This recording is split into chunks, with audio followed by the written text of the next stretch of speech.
Hello and welcome to the Just for Gamers video game podcast. Alright. Episode 147, El Capitano SplinterMan. It'll be explained better. In this week's episode, the news is back, baby. Woo! JfG Ash plays a single-player game. JfG Alex has been fact-finding. There's some birthday wish lists. And finally, is this the year for VR? Hope so.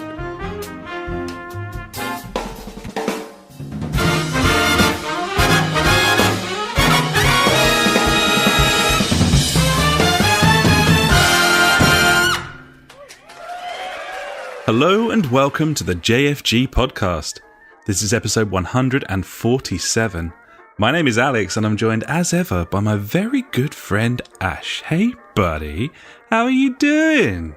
Hey buddy, as always, feeling good on a Wednesday. Sparkling thoughts give me the hope to go on. That's the thing about those sparkling thoughts there. I love them so much. Yeah, South Park reference carries on forever. Unabated. Unless, we just don't do this on a Wednesday ever again.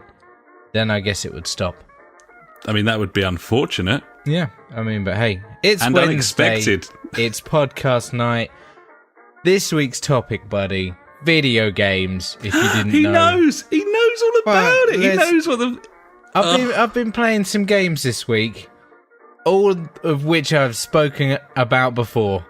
So fucking strap yourself in and enjoy the ride. Okay, cool, okay.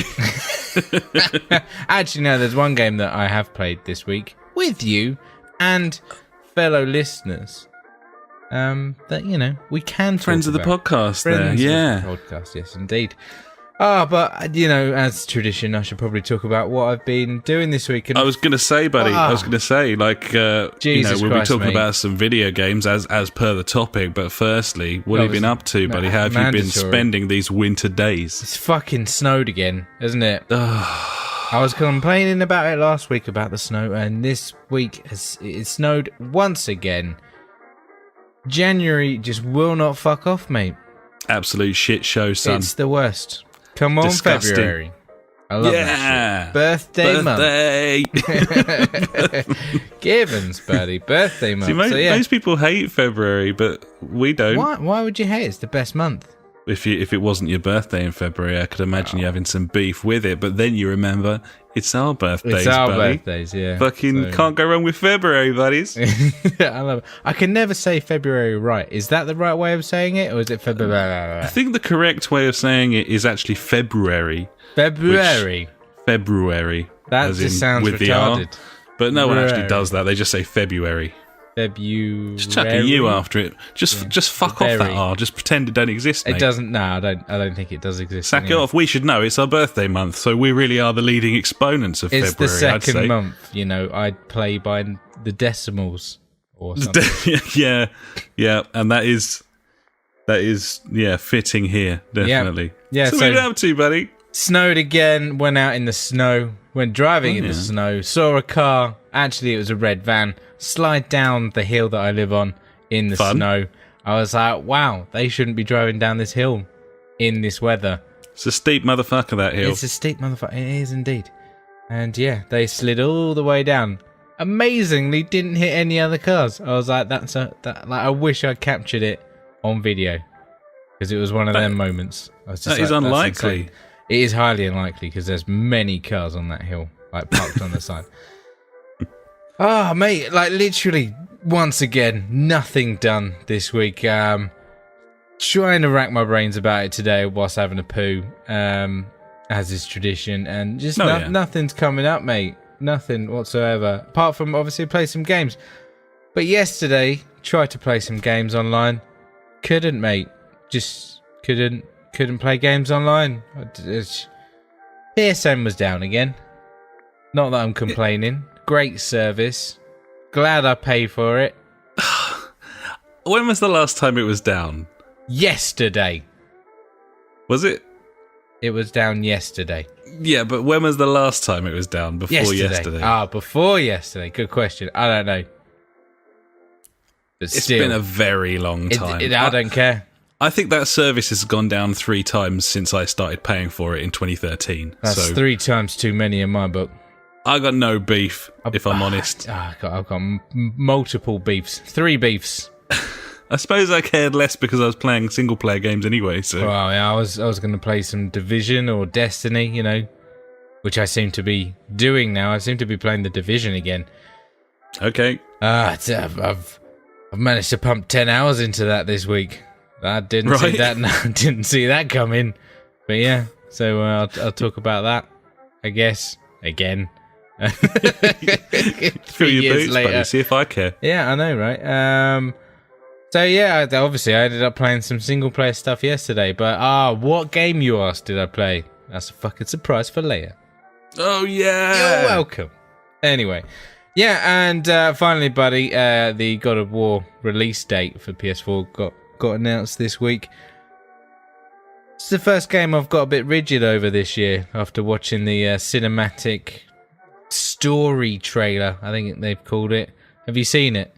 Oh, it does look pretty, doesn't it? I was like, yeah, I'm in this. I'm in it too. I'm a dad. I feel like a bit of a god as well. I feel like, you know, this could be right up my alley. I mean, my wife's not dead. It just depends what sort of game it is. So, you know, lucky for me, I guess. Oh, indeed, buddy. But yeah, it comes down to what sort of game that is. It's the 20th of April, that release date, by the way, buddies. Yeah. No idea what the gameplay is, but like, after watching that trailer, I was like, yeah, fucking storylines. They continue to sell it as though it's going to be some sort of thinking man's Last of Us, but it's going to be so good. I presume all combat will be like hack and slash button mashing. I want to play with the axe. It looks so cool. He throws it like it does Thor's look nice. hammer, then it comes back. I think. I don't know. I haven't seen much gameplay. I can only presume. It's hard to tell what is gameplay as well at times. Looks good though from the cutscenes. Very tasty Easily biscuits. done these days though. You're not lying, son. Anyway, yeah. So that's me this week. Short and sweet, just like me, I guess. I would 100% agree with that, buddy. Thanks. Yeah, cool. Yep. So, what you been playing, buddy? What you been doing? Not what you been not playing. You know, what you been up to? Hey, how's your life? Oh yeah, Talk to me. Oh yeah, ladders. Yeah, it's all going all right, I guess. I mean, you know, here we are. No, to be honest, I've had quite a good week, if I'm honest. Like, I've had some fun stuff I've done. I've been out and about on the town. I've had some nice meals. Sorry, I'm just looking at the stream. Have you got some kind of, like, Dennis the Menace or Where's Waldo beer in your hand right now? It's like a Where's Wally beer, isn't it? With the stripes. You asking me what I'm drinking, buddy? I'm gonna have to step in just because, like, those red and white stripes. I was just like, this is some kind of joke beer. It's the colour of America, my friend, and there's no joke there apart from their president and entire governmental system. Classic. No, it's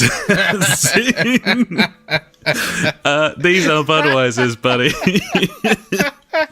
That was so smooth and just like, it was slick. No, I was there. I was there waiting. I was like, this is my fucking Martin McCutcheon. Here we are. Waiting for this. Yeah, I'm on the buds, buddy. What about you? I'm drinking Marston's Pedigree.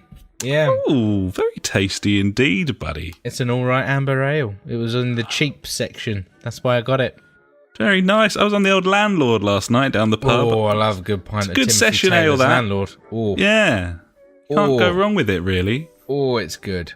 It's very Moorish. So, yeah. Indeed. No. So, sorry to cut in there, buddy. No, that's quite all right. You just kind of snuck in there on the live stream, and I was like, whoa. It's all good, buddy. And also, while we're there, by the way, guys, you know, just in case you didn't know, we do live stream this on a Wednesday at around 8:30ish, like, time in the UK when we can be bothered. So, yeah, if you want to get involved on multiple chats, we do it on Twitch, YouTube, and fucking Mixer.com, whatever. In it, but anyway, back to you. Everyone's leading video website. Yeah, it's the best. Mixer.com. Don't you worry. From the flames and rising from Beam.pro, as it so beautifully did, to become something with a worse name. Yeah. Anyway, me, not a lot, but bits and bobs. Highlight of my week, I was out gigging again, went to a gig at my local venue, the Forum, buddy, to see Sir Mr. Frank Europe's Turner down there. Europe's largest public restroom. But it used to be a public toilet. Yeah. It's much nicer than that now. It wouldn't be hard, but there you go. Imagine if it wasn't. Yeah, is worse now than it was. It's a big deal, man. Frank Turner playing in my town. That boy's pretty fucking famous. Though he's doing arena tours in the summer. Yeah, mate. He's headlined all manner of shit. So yeah, it was pretty he's fantastic. Also pretty good. With the he was guitar. so good. He was solo, and I don't think I've ever seen someone solo just like fill a fucking room to the point where you're like, because he was so engaging and he was telling like some cool stories. It was his first gig like this year, so he was kind of like raring to go, and he just seemed to get better and better song after song. And some of his songs are so like punishing vocally, you just think he's gonna like conk out, but he just gets stronger and stronger. It was just a fantastic night, and it was such a small venue. I think the place only holds 150, maybe less. And yeah, it was cracking, man. Had some friends of the podcast down. Old Paul and the Funk came along as well. And had a bit of pub time beforehand. Buddy down the Ragged had another bit of pub time afterwards. Less said about that bit, the better. There was some knobheads in there, but you can't win them all. And it was just a cool gig. It was really, really good. Nice, and buddy. so nice. I hate going up to fucking London. The only reason I ever go is if I really want to see a band. And the fact that I was a 2-minute walk from my house after the gig had finished, you can't really beat that, if I'm honest. It was pretty special. So yeah, that was kind of my big thing. Not much else for me this week, buddy. Had a nice meal out at a French place in town, did a little bit of shopping, bought 10 kilograms of flour, that sort of thing, What kind of flour? Plain? It's I was touring the facilities. I was touring the various supermarkets of this town because I was looking for some of that double O, like Italian flour. It's really smooth and fine, and it's for pizzas and pasta making and that sort of thing. That's some fine flour. Yeah, man. A friend of the podcast, Funk, sorted me out with a pasta maker a little while ago, and I had a little go. I got my hands on a little bit of the stuff. Sounds like some sort of fucking banned substance when I say it like that. Yeah. But anyway, I bit the bullet and took to Amazon, and it seemed to only come in 10 kilo lots. Right. Yeah. So I just bought 10 kilograms. I just got 10 bags of flour just stuffed into the cupboard. So it looks like I'm going to be making a lot of pasta, buddy. It's a lot of flour. Well, I love pasta, mate. Yeah. I mean, it is worth noting that it only, I think it's a 6 or 7 month expiry date on that shit as well. That's a lot of pasta. Going to be eating a lot of pasta. You could just antique a lot of things, throw flour at it and make it look old. Yeah, or antiquing. If perhaps a half marathon or fun run comes through the town, I could perhaps launch flour at the people running past in a sort of celebratory fashion. Yeah, they would. Yeah, I could colour it with food colouring, and nice. People love all that bullshit. Or just chuck bath bombs at them's another option as well, of course. True. But it is. But yeah, other than that, buddy, the last thing that I've been doing a lot of this week, which we'll talk about a little bit more depth later, is some fact finding, buddy. I've been doing some of our favourite fact finding. It's when you're fact finding for a possible purchase. Oh, I like it. Yeah. Nice. So that would be some VR fact finding I've been doing, buddy, and we'll certainly get to that later on in proceedings. Nice, buddy. So yeah, that's me, buddy. And unless you've got anything else, I suppose probably we should go and talk about what we've been playing. I think so. Do you want to kick things off, buddy? What have you been up to? Talk to me. Oh, I've been playing The Division. Like I said, I've been playing 10 hours of The Division this week. Started a fresh character with old John Boy and Evis. Because fuck Destiny, really, at the moment. Fuck that game. They're a bunch of cunts. It would appear to be that is the general consensus at this moment in time. Yeah, so we've just got to a point where we're just like, well, it's still a fun game to play, but why are we kind of playing it now? Like we've like maxed out our characters and things like that. We've got all the bits and bobs we've done. We've still got the raid layer. Sorry, fucking hell. It's because I listened to like so many American people talking about Destiny, and they go, "Yeah, the raid layer." It's like no, layer or layer. There it is. Sorry. We still got that to do, but I don't know. At some point, we'll get around to it. Well, I've had a crack at it already, and it seemed decent enough. But I don't think we'll have any major issues with it, kind of thing. So yeah, The Division. Getting back stuck into it. It's a really good game. I'm enjoying my time in it. It's odd. Obviously, all the missions and side missions and all the content in that game is pretty decent. I'm enjoying I think the storyline on that game's really fucking cool. The whole premise of shit, this virus has like knocked out the whole of New York City, fucking infected money on Black Friday, everyone's dead.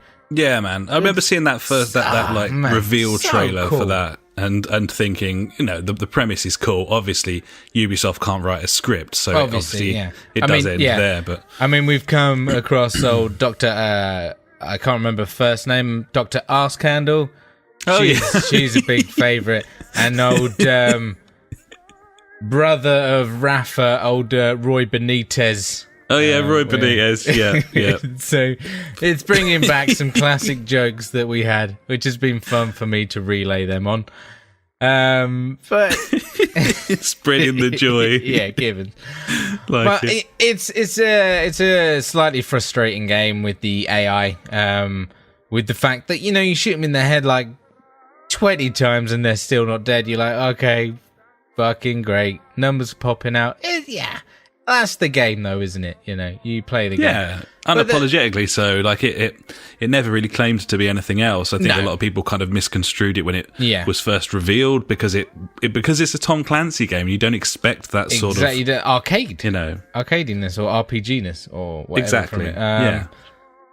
But yeah, like there's still issues with the AI. Like the thing I don't like about it is like, you hunker behind cover and then you either as a team you start flanking or I don't know, you come up with some tactic to try and take out these guys. But then because some of these guys are so powerful, they can just literally run at you and there's fucking nothing you can do. So like you end up having to like cheese certain like scenarios within the game, and it's just that kind of ruins it to me because like we'll try like 2 or 3 different styles of like killing like the big boss or something. And no, it just doesn't work. So I can literally think of 3 perfect encounters that we've had where we've had to just like, right, here's a corner or here's a bit where he can't get to us. Like, let's just keep popping our head out of that, take a bit off, go back in. That's disappointing. That really does ruin the game for me. That little bit. Because the way that you go from cover to cover and all of the weapons the way that it's put together, it feels so tactical. It's that really when stuff's just juggernauting towards you and ruining all of that sort of visceral tactical kind of stuff. Definitely, that is annoying.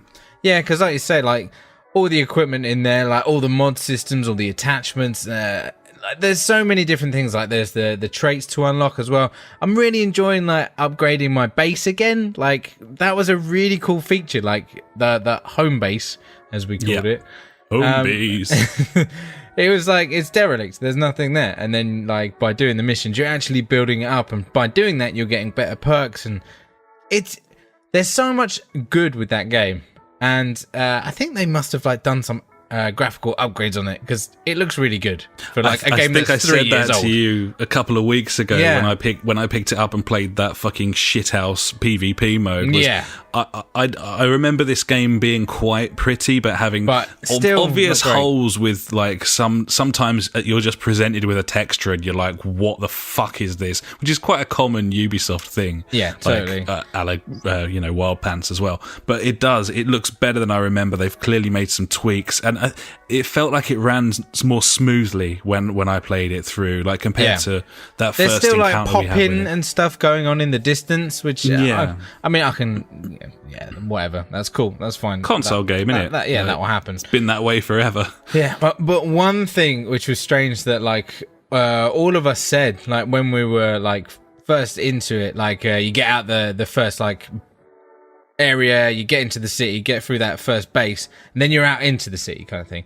First thing I was like, I want a sparrow. I want some kind of vehicle so I can get from A to B a little bit quicker. I know it's got like the fast travel and stuff like that, and you can fast travel to a lot of locations, but it just seems there's not a lot going on in that city. Obviously, because it's derelict, it's fucking everyone's dead, so there won't be a lot going on. But at some points where it's just running from A to B, I'm just like, I wish something would be happening on around me, kind of thing. It is just a bit empty, isn't it? Yeah, which is a bit of a shame. So like, either like fucking chuck me a little scooter I can scoot about on, or or some skis. Little micro scooter, or one of those. Get some them husky dogs. The luggage. Oh, okay. Where we go? Luggage. Yeah, I like that. I like the sled idea. Yeah, I was thinking of the little like suitcases with what, the the electric trunkies? motors that you can sit on. Just scudded about. But yeah, just something to get around a bit faster. Segways, mate. Yeah, some segways. Yeah, mate. Yeah, Perfect. exactly. Off-road segways. That'll do. There you go. But yeah, there's some fucking bollocks thing they've added downstairs in the home base where there's loot boxes and shit. I'm just like, whatever, fuck off. I think that might have been the PvP section you're on about. That's right, and most of that's locked behind the DLC paywall. Yeah, which is fine, because I'm not buying that. Don't But want yeah, it, so I'll probably end up going through this all the way to the end over the next like few weeks or so. So yeah, really enjoying it. It's cool. That's nice that you probably... Never thought I'd go back to that game after we played it the first time. No, and I think it's probably fair to say we probably played it enough to have got value out of it. I think we got our money's worth. We got 60 hours of enjoyment out of that. It's got the stats on there. I was like, fuck. And then I saw someone else's stats, someone with the initials of J and J again. Oh. And that guy had put in some work on that game. We're talking near 10 days. Wow. 220 odd hours it was, or something like that. Good I was Lord. like, Jesus. This is Destiny. Oh, I mean, I think he put that amount of time into Destiny as well. He just... Like, that's the thing. He's got a group of friends that he plays with, like these co-op games, stuff like that. So, yeah, like, you would chuck in the hours kind of thing. Yeah, makes sense. Yeah, man. But yeah, The Division, mate. It's the game that came out 3 years ago. Cool, buddy. What else have you been up to this week? So, like I said, single player game. And, yeah, I've been playing Titanfall 2, single player. Yesterday, obviously, came online. The PlayStation was giving me some... It was jerking me about, mate. It was tossing me left, right, and centre. It's fucking you off, it was. It was. It wasn't great, I must say. So I couldn't get into into Destiny, and then by that point, like after about 5 minutes, I was like, right, this is fucked. I'll just wait until it's done. And for some reason, I just went straight to Titanfall and loaded up the single player and played it for like 4 hours. It was fucking ace. You enjoy that, did you? It was really good. Like complete like change of pace compared to like Destiny's like kind of like jumpy, floaty kind of play. This what I ended up doing was I think in the first encounter, or just after the first encounter, when you start learning how to like wall run and stuff, I found a shotgun. That was it. I was done. I was like, shotgun all the way it is. I was just fucking running round, jumping like a dickhead, absolute arcade stupidity, going invisible, punching people in the back, making them fly, which I must say is fucking amazing, the melee on that game. Yeah, Jesus Christ, how much fun is that? And then, yeah, just taking out like 4 dudes within like 2 seconds with the shotty. I was just like, this is awesome. This is really, really good. I'm enjoying this. And then obviously playing a bit with the mech. Not so much of enjoyment there because obviously it's slowing me down a bit, but I think I just need to get used to it. Obviously I'm still unlocking all different types of weapons. I've just got the ability to like kind of jump and float for a bit with the Titan, which I kind of like. It's a good way to like dodge them, because I came up against a Titan with a big fucking sword.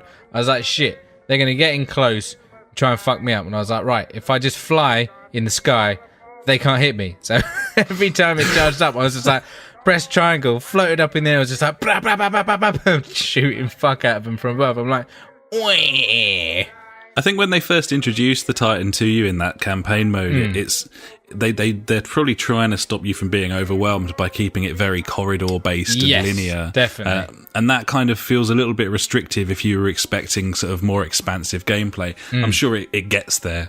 But, yeah, I mean, a few of the encounters they've kind of opened up, so it's not just a corridor kind of, or like this small area. There is a bit more, stuff you can hide behind, and I do like how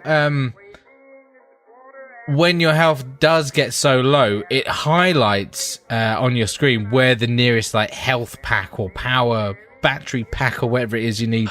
It's full of cool shit like that. It's really good. Yeah, it's cool. And yeah, it looks fucking amazing. Very, very impressed. I'd love to play it in 4K, see what it actually, looked like on that. It looks really cool. So smooth. The combat, really it controls so beautifully. I can't remember a shooter that handles as nicely as this, running at like 60. It is really tasty. One thing I would like is a head bobble slider. I want to turn that shit down just a bit, because after a while, I'm like, yeah.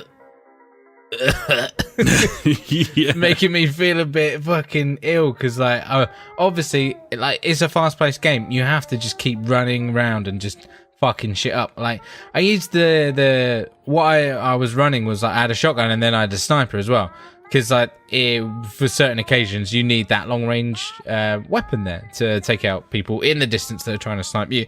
You can't just run up there and get them. Well, you probably could, but might as well just shoot them from a distance. Gibbons. And yeah, the gunplay on that it isn't the greatest, like the controls and like the zooming in and stuff like that. But it's not that type of game. It is a fucking Black Ops 3 run on the walls, jetpack, double jump, get in there, go invisible, punch them in the face kind of game. Gibbons. That is it. Nail on the head, buddy. Yeah, mate, that's it. But yeah, it seems pretty cool. I don't really know what's going on with the storyline. Something, because I've forgotten the intro of it. There's a war and shit. There's a war going. Some South Africans are there. They fucking gangbangers. Fucking gangbangers. They don't like me.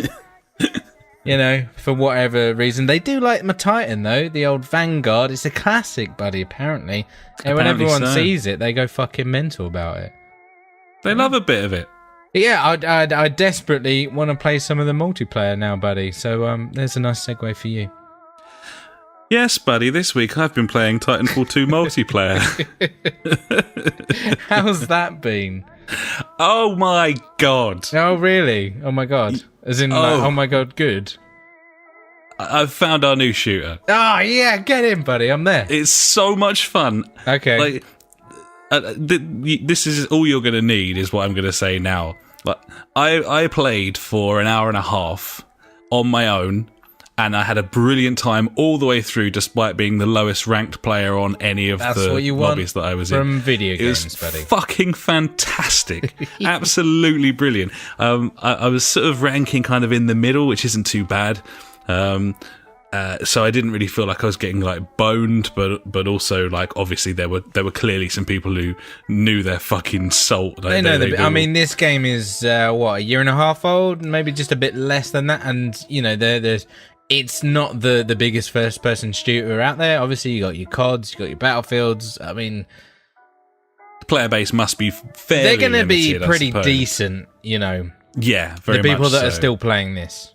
But it's just so fun. Like, it threw me into a map. I was a little bit worried at first because I tried to specify a specific mode, and it gave me like a 5-minute wait for a map. So I backed out of that and just went for quick play. Yeah, I think that's where you're going to obviously get the than most people in, isn't it? Yeah, well, it just threw me into a classic deathmatch with Titans enabled, and it was just incredible fun. Like, super fast paced. You can kind of ping and bounce your way off the walls because it's like quite a dense maps with quite a lot of sort of height to them. You can really sort of bounce and weave off of buildings and walls and through windows. Even if you didn't necessarily know what you were intending 5 seconds ago, you probably do something pretty cool. And the weapons feel really solid. Like, everything feels really sort of heavy and rigid. It feels heavier than like more solid than Black Ops 3. The movement's better than Black Ops 3. The wall running shits all over Black Ops 3. I think the guns feel better and they shoot better. And also, comparing it to Black Ops, because you have to, really, it's got that similar sort of style and combat to it. I'd say the pilots that you're playing as, they've probably got like maybe half again to double the health of like a COD game, where you get shot twice and you're dead. In COD, you can probably get away with 5 shots to your chest. Okay, so the time to kill is a bit lower than a little bit, yeah. Your It just standard makes arcadey. it a tiny bit more arcadey, but it feels much more sensible to me. I've never really understood why COD is so insta death for a game that's so arcadey for the masses. Not arcadey, I mean, yeah. I think it's just breeds frustration in me, and this feels like, okay, this, you know, I mean, you have time to react. You do, and also, you know, someone must have hit you 5 or 6 times, so you never feel cheated or robbed. You know it was your fucking fault, you know, so that makes a big difference as well. It's very quick to reward you, but the perks aren't fucking nonsense, like mince the whole map there. You get your Titan or whatever, but that seemed to be very well balanced as well. There were Titan drops. I think I got 4 kills before my first Titan became available. The Titan comes down in about 5 seconds. It's shielded so no one can nick it, and you can hide in its bubble as soon as it lands. I had some amazing moments. Just the game's just built for amazing moments. You know, I ran through. Oh, go on. I was going to say, what kind of what perk were you using? Because I'm thinking back to the fucking beta now, or whenever I played like a little trial of it. I was using the grappling hook, and I had a fucking fantastic time with that. With what was it? I grappled onto one of the Titans, like lifted up the lid, popped a grenade in there, and then fucked off again. It was just, I was like, oh, that's insane. It was just. Whoa! Absolutely, and that's exactly what I've been up to as well. So I started a map, and I immediately jumped up into the 3rd story window, ran through up some stairs onto the roof, gunned a couple of guys down. Maybe took a death and then respawned in a similar location, took a couple more kills, hit someone from a good 100 yards with an assault rifle, really, really satisfying. And then it told me my Titan was available, so I aimed the Titan down in the street and then jumped off the roof as the Titan landed, holding square, pulled me into the thingy, and then went into a battle with another Titan and took a fucking beating, but self-destructed, parachuted out of the top and coming back down, grappled his Titan, threw a nade into his... It's just... and it's my first, like, 5 games on the thing, and... It was so much fun. I felt like such a badass. It was so fast-paced. I know what we're playing after this podcast, buddy. Seriously, man. Like, instant respawns. All of the spawn points seemed like... It just feels so refined. I feel like a complete dickhead for not having played this multiplayer since we bought it.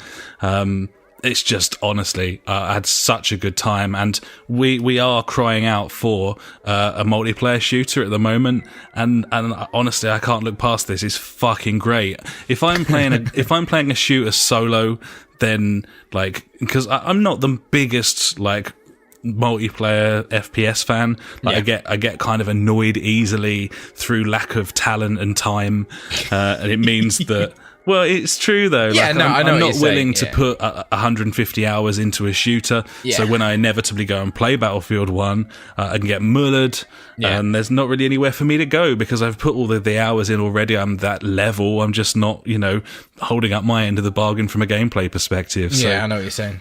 It's fantastic. we have to play it. We have to like fucking wax lyrical about it to the rest of our lot. We need to get a group together for this. There's all manner of modes. You can have Titans only, no Titans at all. It's got capture the flag, attack and defend, King of the Hill. It's got all of that shit. You can have the minion stuff on to sort of have our AIs in there or have them turned off completely. There's big maps, there's small maps. Very, very cool, man. I can't believe how good it is. Have we told everyone to buy it yet? I haven't. I don't think so. Although this will serve as quite the advert, I would imagine. Okay. Well, there we go. It's £10 at Tesco right now for a disc. That can't be bad, buddy. That can't be bad at all. Okay, I'll pop that in the chat. Worth noting, yeah, absolutely. So there you go. There's my little splooge fest on Titanfall 2 multiplayer, buddy. Bit of a love-in for Titanfall 2 this week from the pair of us. It's pretty cool, isn't it? That's nice, mate. That's nice. Little sip, buddy. And on to my other game that I've been playing this week. Obviously, I've been playing all the fucking usual suspects, but there's no point mentioning those. So, this week, I have been playing Metal Gear Solid 5, The Phantom Pain. Why? It's a good question. I think, to be honest, there's two answers. The first is I've been meaning to pick that game up for about a year, having bought it on a whim, disc-based, saw it in a shop for like £9 or something. Yeah. Played it for about an hour and a half and just other stuff came along, fell away from it, got really annoyed by the intro, whatever. So I've been meaning to go back to it. That's the first reason. The second reason is that the missus was always a big MGS fan on the old PlayStations, like the PS1 and the PS2. She loved a bit of Metal Gear. She never really understood it, but she liked the whole... She's quite a fan of the sort of Splinter Cell tactical espionage, buddy. So yeah, fired it up, and it hadn't saved my previous progress, or I deleted it thinking I would never play it again, including the save data. I don't know why I would have done that, so I'm going to probably plump for the first one, but I had no progress on that game, and I had to go through the prologue again, and the prologue is fucking awful. That's not what you want from a game. It's so boring and annoying, and maybe it wouldn't be... Well, I was going to say maybe it wasn't the first time. I played it the first time. I was fucking bored then as well. It's got some cool moments in it. You wake up in a hospital bed. You meet like a doctor, and then the hospital's attacked, and you have to like get out of there with the help of a friend who may or may not be a figment of your imagination, who's Kiefer Sutherland. Obviously. And that's fine. There's some cool moments, like your doctor. You go through the entirety of a character creation where you pick your hair and your features and everything because the doctor tells you need to change your appearance or you're going to get like killed. And then as soon as you finish that, he gets garroted, and all of that was pointless, which is funny, and I liked that, and there's a lot of that going on in this, like silly, funny stuff. The story overall seems complete bollocks, utterly irrelevant, and in no way affiliated with the enjoyment that you may or may not get from the game. Yeah. It just doesn't matter. But you spend the first hour of that game slowly, with no ability to skip it, slowly crawling on your like chest along a corridor for like an hour. Occasionally hiding in a room. That sounds like fun. Really bad. Really just incredibly annoying and bad. Maybe it would mean more if I knew the story or gave a fuck about it. Yeah, I was going to say if you cared about it. Yeah, but I don't. Anyway, after that, you escape and it drops you in the desert, and you have to infiltrate a base and save some dude who, again, it doesn't matter who he is. Nothing matters with the story. That's the most important thing. So let's just put a fucking full stop on that now. Yeah, story. Don't care. So ignore everything that I've just said. Okay, here we go. This game is Hitman crossed with Splinter Cell. This is a stealth combat third person shooter SplinterMan. SplinterMan. I was trying to think of something, and it took me a long time to get there. It's Name of the polished as podcast. fuck. It's polished as fuck. The environment is excellent and interesting and clever. It's got a day-night cycle, and you can choose when your helicopter drops you off to make use of like twilight or sandstorms, or maybe you want daylight infiltration because you're going to be hiding under a bridge or something. Yeah. You've got some really interesting weapons, and they feel powerful and clever. You've got a little stun gun, but it only works at short range, but you can develop that to work longer range. Everyone you kill, you can pick their bodies up and hide them, or you can interrogate them while they're on the floor, and then you can attach a balloon to them so that they fly up into the air and then go back to your base, which is weird. I've just developed a cardboard box. I can wander around inside a cardboard box. I saw that in the trailers originally, and I thought, that's really weird. Won't the enemies notice that that's a cardboard box? They do, and that's brilliant. So they're like, "What's that cardboard box?" Yes. About? What? And then they come over, and you go, they come "Surprise!" over, and you can pop out of it and kill them. But if you don't pop out straight away, then they're like, this must be a man in a cardboard box, and they just shoot fuck out of you. You've got a horse, but and it could be like one of their best friends pulling a prank on them, and then they'll be like, "Oh no!" You don't pull a prank in the deserts of Afghanistan, buddy. Wow. It's just not a good idea. You say that, but I bet pranks have been pulled. So much bullshit that's so brilliant. Like, you've got a horse, and you can like hang off of it one side or the other, so you can just fucking gallop past an enemy camp, hanging off the side of your horse so that they can't see you, and they're just like, "Oh, they just don't know that you're there." the fucking. And then after you do this first mission, and I must stress, this is fucking fantastic, like stealth fighting, like really, you've got binoculars with up to 12 times zoom, and you can mark all of your targets and watch the patterns that they're going and sneak up on them. That real satisfying shit, like that great satisfying stealth combat, if you like that sort of thing. Then you go back to this oil tanker refinery place, which is your base, mother base, and you meet some dude, and he's like Vesemir, and he tells you like a load of shit, and then you can develop that base. Everyone that you extract via weird balloons out of all of the maps, you can put them to work on your base, so that the place starts filling up with more and more soldiers that you've converted, and you can pick what department they're working in, so like science or combat, research and development. And then they can develop new weapons for you. I've just had my crack fucking Russian tactical team working on a new sniper rifle attachment for me, buddy, that's just finished. Meanwhile, my research department was working on a giant tannoy system for the outside of my helicopter, so that when I enter and exit the level, it plays Kids in America by Kim Wilde. Full blast as I'm landing, which baffles everyone below as I fire a fucking mounted machine gun turret at them from the side of the chopper. I'll stop there because I could go on forever.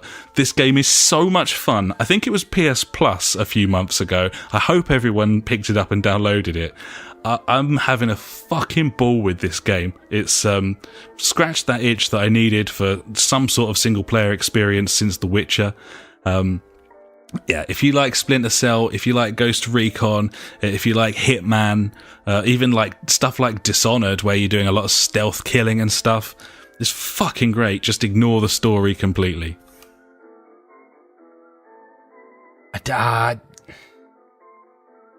He doesn't know. You're really selling it to me now. I'm thinking so I need to play this game. But, I mean, it's just that beginning bit. I'm just like, fuck off. Yeah, you got to get through that. And I probably over-egged how long it took a little bit just because I was so fucking angry. Obviously, but still.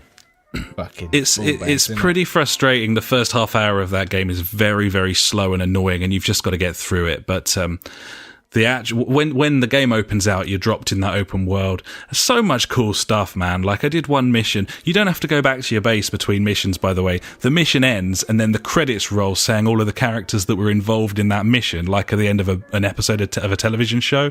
Yeah. And then it just opens back out, and you're standing wherever you left off. You can go and do another mission. You can, horse back up to the top of the map and go and infiltrate some little like ghetto up there or something. There's castles and caves and all sorts of cool stuff. But just so much cool stuff. Like, I developed a sniper rifle from scratch while I was on a mission, and you can bring up your little iDroid device with the touchpad and get it weapons dropped in. You just select somewhere like 10 feet in front of you, and then it will drop down, and you can get it delivered during a mission. Yeah. And you can do that with seems ammo. like there's so much cool stuff to this game. There is. It's just it feels like it's like they've basically brainstormed for a year everything that you could possibly want that would give you a kick. Yeah. And then they've just implemented that in the form of a sandbox game. It's fantastic. It really is something special. Nice. So yeah, there you go. And that does give me a very interesting perception on the next thing we're going to be talking about, buddy. Because Indeed. when the Metal Gear Survive beta was announced and it was going to be on the store and we were going to play it, I had no intention of playing the game that is using the engine from it, Metal Gear Solid 5. I was going to say the predecessor, but it's not really a predecessor, is it? Yeah, sort of. It's that it's that Fox engine. That's what it was developed for. Yeah, exactly. So we've been playing Metal Gear Survive beta. We played with a couple of your dads as well, buddy. That was quite nice. Oh yeah, and, John Boy and Evis getting involved. That was cool. Yeah. And so I suppose I'll ask you, really, what do you think of Metal Gear Survive? I don't like it. Mainly because I was extremely confused on what the fuck was going on. Obviously, when you jump into something, you want it to just be nice and easy. This was, on the contrary, not nice and easy. Certainly wasn't. To get my head around what the fuck was going on. I was expecting survival game, big open world, like 7 Days to Die, Minecraft, other survival games. Like that kind of thing. So you group up with your mates, you get like your little home base going, you gotta craft stuff, you gotta build up your weapons and things like that. This was a wave survival based game, or what we played of it was just waves of enemies, and we would try and beat them off with either sticks, machetes, and to start off with just like 21 bullets. Just a pistol, maybe a bow and arrow. Oh yeah, well we didn't have that because we didn't know what was going on at the beginning. That's true. Then, after a while, we delved a bit deeper into the menu system, which is the ultimate lobby watch, I would call. I would go so far as to say it's the only thing about this game that's really good. is the lobby. The lobby, yeah. So it's like if you think of like Assassin's Creed loading screen, big old white space with your dude running around in it. It's that where all four of you are there if you're up with a team of four, obviously. And then you walk into these circles and they're like your menu selects. So like if you want start mission, you waddle over to like the start mission circle. Or if you want to customize your weapons, you go to that circle. And then suddenly all these benches appear. And then that's as far as I got. I mean, if you want to take it from there, because I got lost at that point, really. They've implemented an incredibly diverse and intricate and pointless crafting system, presumably with the view to, in the future, sell a wide range of crates and various currencies. And to me, it feels like that's the only reason why all of these things exist. The game felt very unbalanced to me. The enemies were just kind of... It didn't explain hardly anything to you. It's worth noting you can do some... I suppose Fortnite would be the most recent example of a game that lets you build like fences and walls and platforms and stuff. This allows you to pick up a shit ton of metal and make metal fences and stuff and put those up to kind of try and keep the zombie horde out. But this is basically just a tower defense game. It's running in the Metal Gear engine. I can tell you now for a fact that it looks far worse than Metal Gear Solid 5. You'd expect that to a degree because it's a multiplayer game, but far worse. It looks far worse. I don't know. I just don't really... Even when we did it, even when we worked well as a team, and we did, like the first time we went in together and we had like a decent selection of weaponry and a good plan. It was your plan together. Of the double fence, buddy. The double fence. You're going to want that double fence. That was amazing. We did it. It's like, yeah, we did it.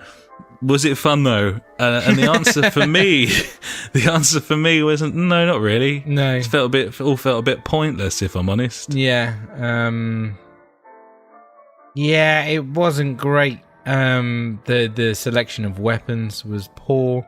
I mean, obviously we're just starting out in the game, so I mean you're not going to get the best weapons straight away. But being a beta and something that people are going to play and get their assumptions out of, like whether or not they're going to buy the game, I would have chucked in like some assault rifles and things like that. Let them have a whale of a time. You know? Yeah, I mean that's fair. I think that's entirely fair. And a few years ago, it probably wouldn't have been fair comment, but we know now, don't we? We know now. If you chuck a completely open, non-pre-order-esque beta onto the store, it's not a beta. It's a demo. It's a demo. You know? Of course, it's a demo. I mean, they may be testing out the servers and shit on it, but hey, like we're still gonna assume that this is part of the final game. This is the enjoyment that we're going to expect in the final game. And it just wasn't there for me at all. I mean, we finally found out how to level up our characters and stuff in one of the circles, which helped. But still, even when we did that, I was just like, if I want to play a tower defense game or this kind of thing, I'll just go and play Orcs Must Die. Yes, it's a far superior. Really? I mean, this game's even got like fire traps and that sort of thing. Yeah. Like, it really is in that mold, but it's far worse. We might be like jumping the gun here because we played, you know, we played what the beta had to offer and we were very unimpressed. I think that's probably the safest way to describe how things have gone. That game might come out and have all sorts of different bells and whistles and be quite cool. And on paper, like I think that the way that the movement and the combat and everything works is okay. Again, worse than MGS5, but okay. Just not compelling overall. Just not compelling, not that interesting. And not that fun, buddy. Just not that fun. I think that's what to take out. It wasn't that interesting and, you know, enjoyable. Which is why I want it out of gaming. Indeed. Highly recommend Metal Gear Solid 5 The Phantom Pain if you're looking for that sort of experience, buddy. I don't believe you, but I might try. He's struggling with. Maybe we should share play that shit after this and I'll just show you some fucking cool shit. Yeah. Show me what's going down. Giffords. Well, cool. That's what I've been playing, buddy. Unless you've got anything else, I guess we'll move on. No, man, I'm good. And now it's time for the news.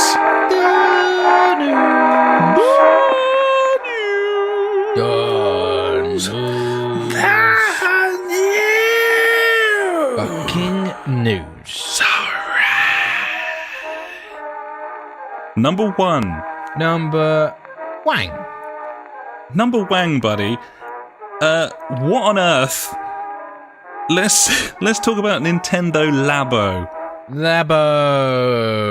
Have you been following Nintendo Labo in the last few days? I've watched a bit and listened to hearing people talking about the craziness of cardboard boxes. Cardboard boxes. Let's talk about Nintendo Labo. I will give you a brief rundown, dear listener, of exactly what that is, sort of. It is an interactive build and play experience.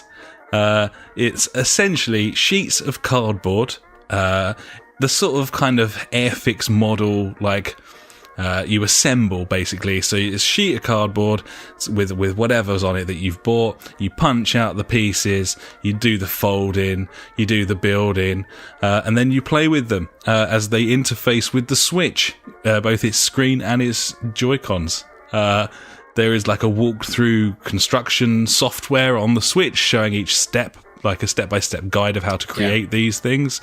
I suppose toys. And then you play with them. This is literally cardboard peripherals coming from Nintendo. The starter pack's been announced. It's going to be £60 to £70, which is quite expensive for cardboard. But I don't know. I don't really know. We'll talk about that afterwards. The video showed stuff like a steering wheel.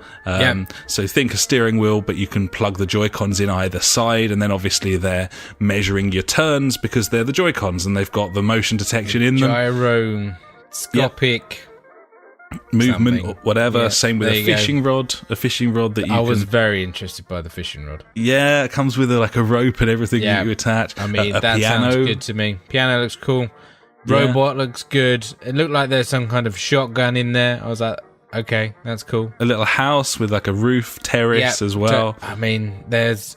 I'm just going to put it on again, go through it. I mean, there's loads of fucking shit going on. I think this is fucking mental. Obviously. it's certainly out of left field. First of all, mental, I'd go for. But secondly, fucking absolutely genius. It looks so cool. Like, I mean, there's little bugs that you put the controllers on, and then you can control the little bugs that jitter about and stuff. It's just... I don't know. It's amazing. The first thing that I did after watching the video was spend a little bit of time making sure it wasn't a joke. Obviously. Because you never know. But it isn't a joke. And the more I thought about it, and the more videos that I saw, and the more I saw people talking about it, the more I thought, this is actually really, really cool. I really like the idea. Not for me. Like, this is for kids, surely. Oh, mate, I think I'll have to pick some. I mean, but they're quite expensive. It is. What it is. It's a license to print money there, buddy. That's Obviously. What's going on there. But, literally, this is cardboard that you build yourself, and then you can slot the Switch into it, or the Joy-Cons, and build stuff. And why would you have a little bird? It was really out of left field. A lot of people think it's really stupid. The general consensus on the internet is a lot of people think it's very, very silly. But then a lot of people on the internet are very, very silly, buddy. And internet's world, silly billies. Time will tell. I think it's got the potential to really explode and be a massive deal. To be one of those things that kids just absolutely get behind, and it will go from strength to strength. If you are UK based, certainly in the south, then they're actually holding a Labo hands-on event in February in South Kensington in London, 14th to the 16th of February. They do specify, buddy, that you will not be allowed in if you do not bring a child. I'm not saying that they will check whether it's your child, but you got to make sure you got one with you, because it's kind of a for kids sort of event. Yeah, obviously. Hopefully you understand it based on the descriptions that we've provided. If not, then just pop onto Nintendo's YouTube channel where you can see it in action. It's actually a really good video explaining it. It is. But just it's. I know that this is a very cliched thing to say, and it's been peddled out for many, many years. But it's very Nintendo, buddy. Indeed, it is, buddy. Very, very Nintendo. Confusing, some would say. Confusing, but possibly very clever and very good. We'll see. Yeah, definitely. So that's that one. Number 2, this is a statement from Epic Games regarding Paragon, buddy. Over the next few weeks, we'll be trying to work out if and how we can evolve Paragon. Does that sound a bit like that game's gonna close? Well, Battle Royale MOBA, yeah, fuck. Yeah. Sounds like they're shutting it down to me from that statement. Yeah, no, it could be, yeah. I mean, I played that game once, I think, and then never again. Same, yeah. Didn't like it at all. It was bad. I don't like MOBAs, so why the fuck would I? I don't like MOBAs. It wasn't for me. No, I don't like MOBAs, buddy. I can't even remember what that stands for now. Multiplayer Online Battle Arena? Yeah, go. I don't know, is that right? Yeah, mate, that sounds fucking spot on to... Oh, my God. I'll leave that in. Just leave that in. I might turn it down. It is. A bit. It is that. It is that. All about it. I was like, massive online bukkake anal fest. There you go. Bukkake anal fest. Yeah. Like, I mean, that doesn't even make sense. No. And distinctly unpleasant images you're conjuring there, regardless of whether it makes sense or not. But either way, it sounds like Paragon's dying. So if you like Paragon, then I'm very sorry to deliver that news. Like the bukkake anal fest scene. Yeah. Those, like bukkake anal fest games like Dota 2, that sort of thing. There you go. Moving on. We Happy Few. This is a game that has led a bit of that got announced years ago. And looks good. Then we realised it was ball bags. Yeah, an unfortunate sort of tumultuous existence so far. It's been in early access on several platforms. They introduced all sorts of like microcurrencies. Then they picked up a proper publisher despite the fact that it had originally been kickstarted. So it's been in early access for some time, and the game was alleged to come out in the next couple of weeks, actually. That's now been delayed to the summer. And on top of that, the early access that's currently running is being terminated. On the 1st of February, you'll no longer be able to buy that game early access. And they're offering refunds to anyone who's shelled out so far. So that's quite damning and serious, I would say. Obviously, they're trying to do right by the community, which is commendable. But man, what the fuck has gone on with that game? I do not understand. I mean, it looked like a finished game when it kind of... I thought it was meant to come out fucking ages ago, kind of thing. Yeah. Obviously, there's just been issues with it, or it's not the game they wanted to make, so they've redesigned it. I just don't know. But that sounds to be the crux of it. Yeah, I think so.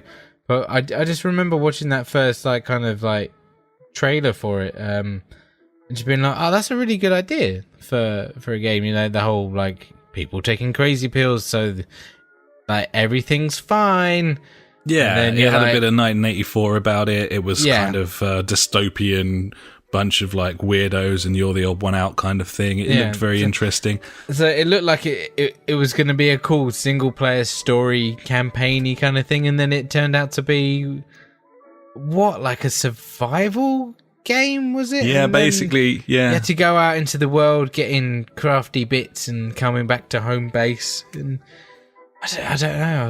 I didn't expect it to be that at all, to be honest.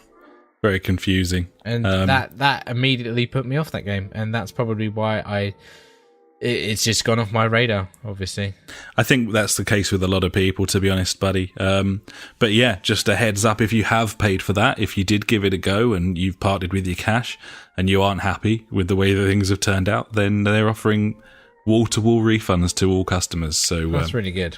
Yeah, get in there and have a look. A bit sad, really. It sounds like it might not recover, but I suppose we'll see.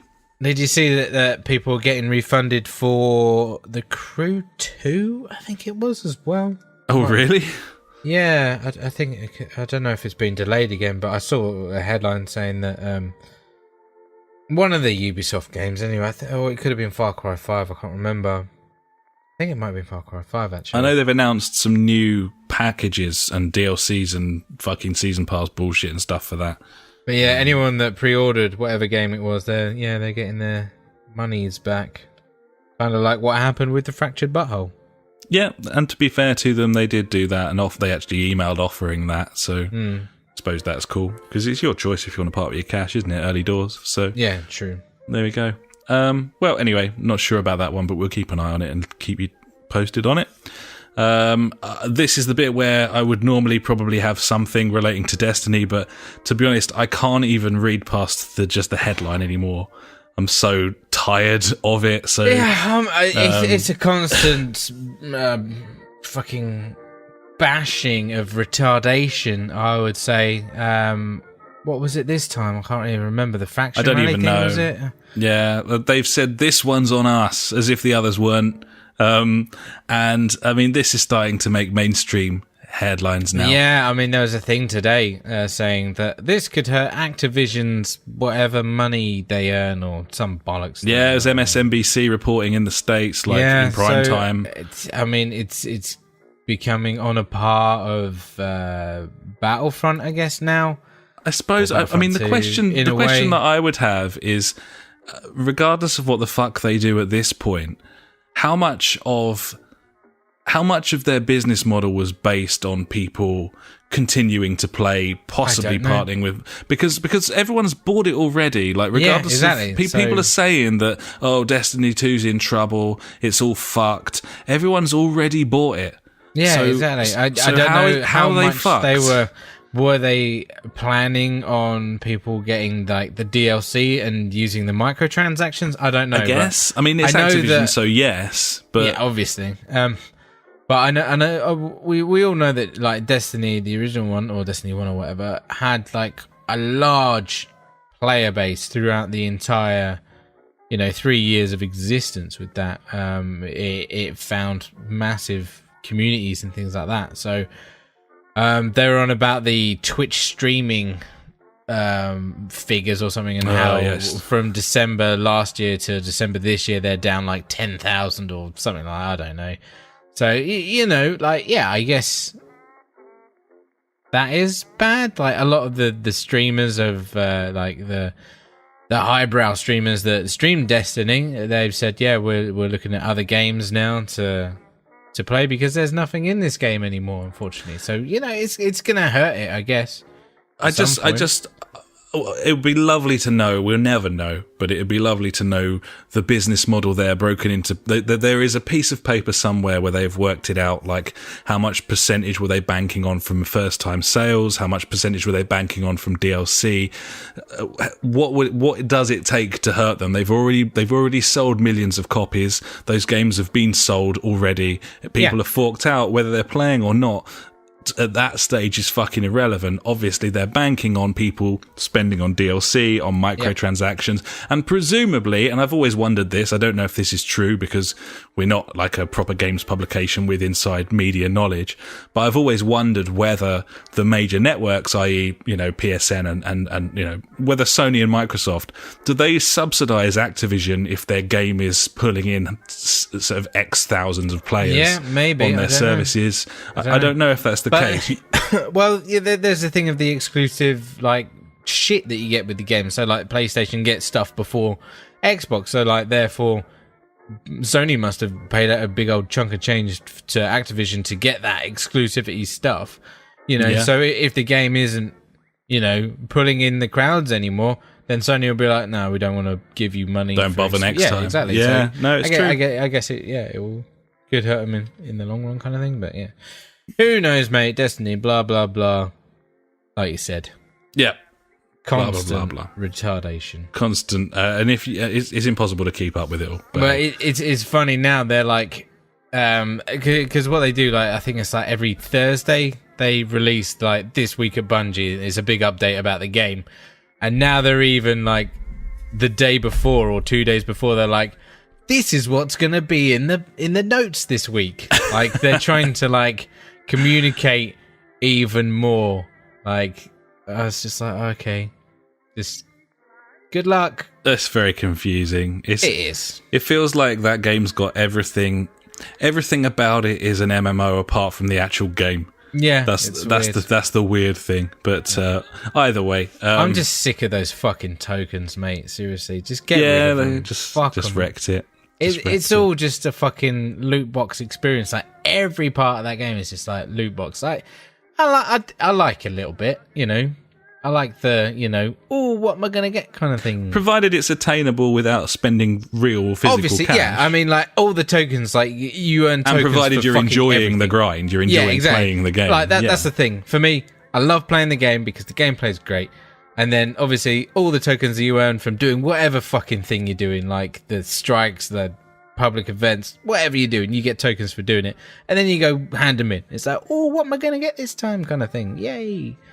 which is fine. You know, it's free gambling. I would say. Well, it's not free because it's my time that I'm pumping into it. But I'm enjoying that. It's not time. an issue. It's a game mechanic when it doesn't involve real currency. But the problem is that it does. I wish that wasn't the only way that it worked. I wish that maybe they cut back on that, and then fucking loot just dropped from killing a big old boss and be like, "Fuck yeah, I got these new booties." Like Destiny. Like Destiny. Yeah, I know. Yeah. Anyway, what's Fucked next? It. We'll move on. Sony is launching a range of figurines, buddy. They're like amiibos, but without the thing that amiibos do, where you can attach them to your system and get something in a game. So they're just action figures. Figurine. Not action, because action figures are movable. Right? Yeah, they're not that either. They're just literally like those big football heads that you used to get. Yeah, the Funko Pops or whatever. The football players with the big heads. Yeah, they're ace. There you go. So it's those, I don't know, fucking Nathan Drake, the ship from Wipeout, whatever. They're going to be called Totaku, which is a shit name for anything. It's like Kotaku, the website. It sounds a bit like Kotaku, Totaku. It's not even that easy to say. It sounds a little bit like a fish burrito, but there we are. I don't think I'd be on board with a fish burrito. Maybe, though. Really... There's no real... Could be. Thinking about it, that might be quite good, actually. No, I just don't think there's any place for fish in Mexican food, if I'm honest. Spicy fish, mate. I could get down with that. Yeah, I don't really want it in my fanjitas, though, buddy. I say that for nothing. I wouldn't have it in a fangita with, like, peppers and onions. No. And a bit of cod. Exactly. battered cod. Yeah. In the middle, wrapped in a fucking tortilla. But I feel like there could be some kind of spicy fish. I suppose if you crusted up some nice like breaded salmon or something, that could be quite nice in a. I don't know about salmon. I don't know. No. I don't know. Want more of a. I think we need to investigate fish. Into the spicy fish, Mexican fish foods. Yeah, Mexican fish fingers. They're probably all out there. Yeah, Mexican fish fingers. It's like instead of Captain Birdseye, it's whatever the Mexican word for captain is. Capitano Birdseye. Capitan. Yeah. El Capitan Birdseye. Yeah, Birdseye is definitely the identical translation into Mexican. Yeah, Capita El Capitan Birdseye. There you go. Lovely, tasty. Mexican fish fingers. Moving on.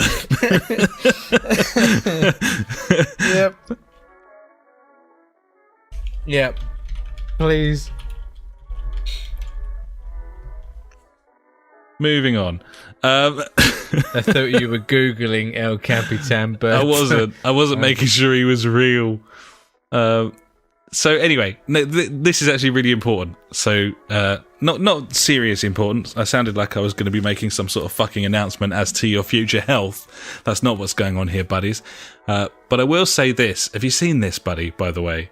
Yes. This is holy shit. The news emerges this week that from now on, all future Xbox One exclusives, first-party titles from Microsoft, will arrive on Game Pass, Xbox Game Pass, the day they're released. That's crazy. So if you pay your $7.99 to have that library of Xbox One and Xbox 360 games available to you, when a first-party title comes out from Microsoft, you will be able to play it midnight launch day. Like, boom, fucking it's 1 minute past midnight. So on the store, it's there. You can play it. You're a subscriber. Well, it's not yours. You can play it, though. This is a big deal, is it not? Like, I feel like this is a fucking massive step forward with this kind of subscription-based gaming, which is... I kind of want this to happen on a next level thing. Where I'm like, right, I'll give you £20 a month. Just fucking throw games at me. Yeah. And I'll play provided the library's there and there's new releases, then I think we'd both be up for that. The only problem is the whole of the games industry is too greedy, I feel. You know, these AAA games, they cost so much to make and stuff. Like, I don't know, maybe it's not there. But then again, if this does take off and people are like, shit, So like what, like £120 a year? That's like the price of like 2 games or whatever. How much is it? £10 a month? £8 a month? $7.99. See, same as Netflix, you know. month. So quick maths, what's that? Like £96 for a year? You're talking. That's the price of 2 like released games. Yeah, two full price AAA games a year, and you can play. So as long as 200 games. Yeah, exactly. You've got all the back catalog as well, and the fact that if there is like 2 like Microsoft first party games that are coming out that year that you think, yeah, I'd buy them anyway. Like that's it. You've covered the cost of the whole year's subscription.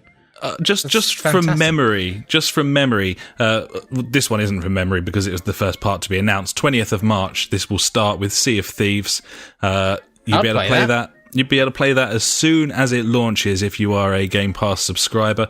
I'm just thinking, what else is coming out this year? Crackdown, Forza Horizon, these games that you don't have to buy. You won't have to. You can just play them. They'll be on your live service, just like a new series on Netflix. And this is a brilliant move from Microsoft. It is a fantastic move. Yeah, seriously, this is where I feel like we need to be getting to. Talk about sticking the fucking boot into PS Now as well, just making them look like dickheads over at Sony. I can't get on board with the whole streaming thing. It's like we said last week, that internet infrastructure is just not there. Well, we want it as an option. Got it, but that's an even better way of doing it. Like, have it as an option, and then if not, you can download it. You know, exactly. Play your way, buddy. Indeed, buddy. I believe there's a slogan there somewhere. Sounds great. We'll keep track of that as they announce more stuff. Obviously, there's not much more to announce. That's the way it's going to work. Every time a new game is announced that's coming out from Microsoft, then you'll be able to play it on launch day without buying it, just by subscribing to their service. So you pay your $7.99 plus your 40-50 quid a year, and you have your games. There you go. They were saying on the Giant Bomb today, or yesterday, about like trying to integrate the two, like get your gold and your monthly subscription. And I was thinking about doing the math. So it's like £40 for a year, say, for gold, and then you're saying this is $7.99 over here. I think it's like $10, $12 or something over there. I think it's $10 in the States. I was like, well, if you just stick like £3 on top of that, like, so that's like what, 10, 11 quid? We'll say like $10.99 a month, and that'll cover the cost of your gold as well. Like, yeah, that sounds good to me. And you can have a tiered system. You could have like silver is your standard Xbox Live, and gold is you one with the Games Pass, and different tiers there. They need to integrate that. Yeah, in the same way that Netflix have their sort of 4K packages and that sort of thing. Yeah, and then they could end up having like family bundles kind of thing. You know, like Spotify do that, where you can have like 4 or 5 users, I think, 5 users under one price tag of like, I think it's like single users like £10, a household is like £15 or something like that. I mean, like, they could do that as well. So you can have multiple accounts logging in, playing whatever games they want. Like, I mean, this is where it needs to go. They need to get this system up to where everyone else is, like every other media outlet. So music, TV, film. That's about it, really. Books. I guess books do it, don't they? Well, yeah. Audible's thriving. Audible, yeah. There you go. Sound off. 1, 2. Good stuff, very interesting, and I think it's safe to say, buddy, this week feels like the first week this year where there's some fucking news to talk about. Right? We've actually got shit to be like excited about and be like, we haven't got to fill it with guff about speculation and things. Exactly, it's good stuff. Right. We keep it moving. Here we go. Next going, one from buddy. me. Next, what's up? News, mate. Nonsense idiot company Atari has launched a Kickstarter to get Roller Coaster Tycoon onto the Switch. Quite why Atari, a games publisher, can't just publish that game and put it out on the Switch. Quite why they need to crowdfund it, I don't know. And worth noting, of course, that the version of Roller Coaster Tycoon that they're planning on releasing on the Switch is the awful mobile game that was released last year from Invisio Creations and hated by everyone. It was a pile of shit. Yeah. Completely panned, made a mockery of the good name Roller Coaster Tycoon. They're using this website that I've never even heard of before, didn't note down and can't remember the name of now, and no one cares. But it's got a sliding sort of goal scale, and the scale is laughably between £10,000 and £1 million. Obviously, or a 1,007,000. sense. I think is the yeah. Get them milestones in there or whatever. It's minimum investment £250 if you want to back that, buddies. So you get stuck in there. Fuck knows what's going on there. I don't know. I was like, at first I was like, fuck yeah, I'll play Roller Coaster Tycoon on the Switch, and then I started reading the rest of it, and I was like, wow, fuck these guys. I think, really, the first thing that sprang to mind with this was if you were at uni now doing anything like computer-related, programming-related, and you needed a topic for your dissertation, you could do worse than the fall of Atari, because they were the fucking dons, buddies. They had it all, buddy. They had it all. And I dare you to head over onto their wiki page and take a look at what they've been up to in the last 15 years. Because basically since they released several mediocre Matrix games, it's just been a miserable, hellish existence for anything they've got, like anything they can peddle from their old classic, like Game Vault. The number of re-releases of multi-packs that they've announced and launched. Terrible games, like half-baked ideas. Obviously, haven't even mentioned the alleged console they're going to release this year that they also weirdly kickstarted. Who knows with these guys, buddy? But it's always a great source of entertainment. Trying to think of the saying, but all I can think of is beating a dead horse. But I want to say beating a dead whore. Beating a dead whore. Yes, that is more. I feel like that's more. It's more graphic and therefore more fitting. Yeah, Gibbons, buddy. Than the horse. Yeah, it's very true.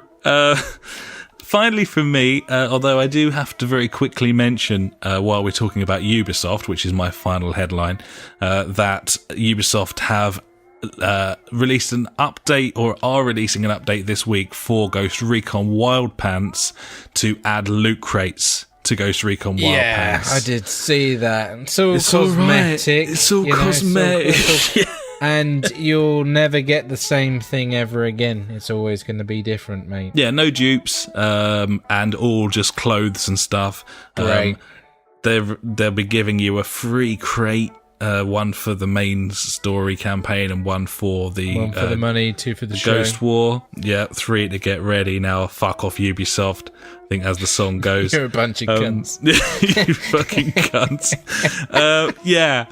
So, hopefully this won't affect Wild Pants for us in any way, shape or form. But if we do start noticing people dressed as, I don't know, presumably Pink Darth Vader, then we'll know why. At this point in time. My actual Ubisoft story, buddy, I don't know if you've seen this video.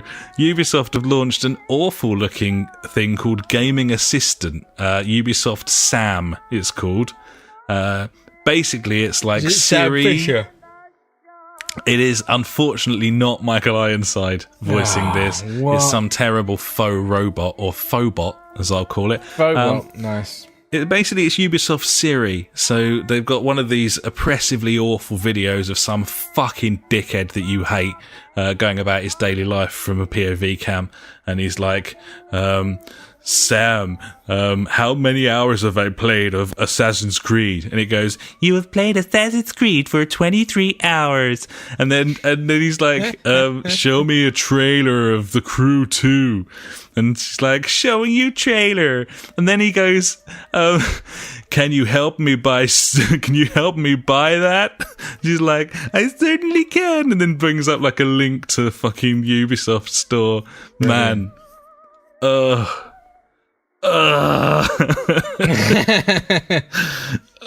God, these guys. Why do we need that? We don't need it. No one needs it. They've spent countless man hours developing this, and it is fucking pointless. Like, did someone be like, hey, Yves, just let's not do this?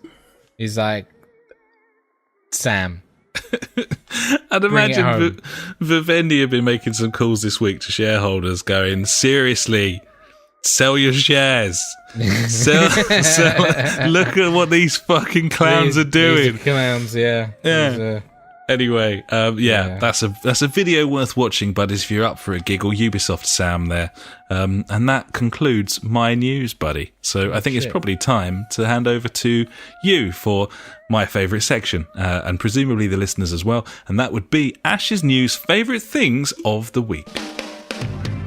If you like news but hate information, you have found the right place. Ash's News Favourite Thing of the Week. Cheers, buddy. Yeah, this week, Wild Panther's been said. We just did that. Let's get rid of that.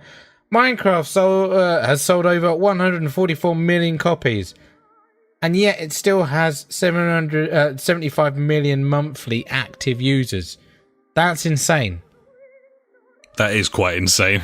That's fucking insane. 75 million monthly active users. Is that not just baffling? I don't understand. I don't, mate. I have seriously, not a fucking scoop.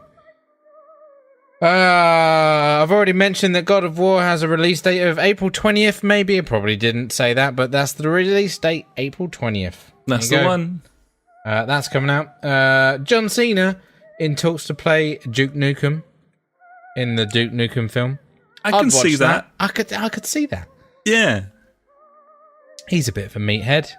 He's cheeky. Yeah. Seems like a funny chap, actually. Saw him on SNL a little while ago. It's good. Nice. The PS4 has had some hacking done to it recently, and I saw this. Yeah, people have been using the PS2 emulation engine thing within it to play other PS2 games, which is a bit crazy. Like, so they did. When I first read the thing of modders get PS2 games working on PS4, I'm like, cool. They're getting homebrew stuff embedded into this thing now, and it's like, no, they've used the actual emulator that's already there to play other games. I was like, fucking hell, that's crazy. It just goes to show what a license to print money it is when they're selling these classic games, because they don't have to do anything.